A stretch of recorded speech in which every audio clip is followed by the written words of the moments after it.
नमस्कार मित्रांनो. तर कालच्या व्हिडिओमध्ये आपण बघितलं की बेडची रुंदी आणि उंची साधारण किती ठेवावी. तर आज दुसरा टॉपिक आपण घेऊन आलेलो आहे.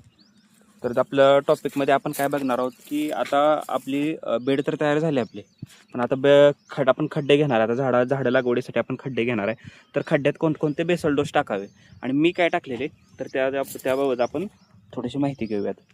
तर लागवड करताना आपण झाडं लावायच्या अगोदर खड्ड्यामध्ये खड्डे करून घ्यायचे.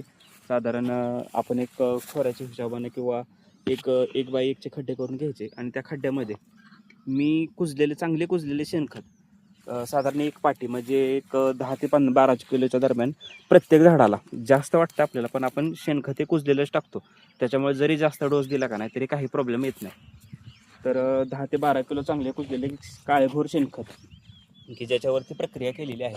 आता प्रक्रिया कशी करायची याबाबत जर तुम्हाला व्हिडिओ पाहिजे असेल तर कमेंट मला नक्की करा. आणि ह्या शेणखताबरोबरच आपण काय टाकलेलं की केमिकल्समध्ये आपण काय टाकलेलं की 50 ग्रॅम यारामिला कॉम्प्लेक्स टाकलेलं. ठीक आहे, प्रति झाड 50 ग्रॅम यारामिला कॉम्प्लेक्स टाकलेलं.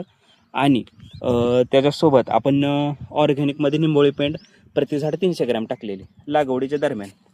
तर हे तुम्ही लक्षात ठेवा. आणि जर काय वाटलं तर मला कमेंटच्या माध्यमातून काय असतील प्रश्न तुमचे तर विचारा.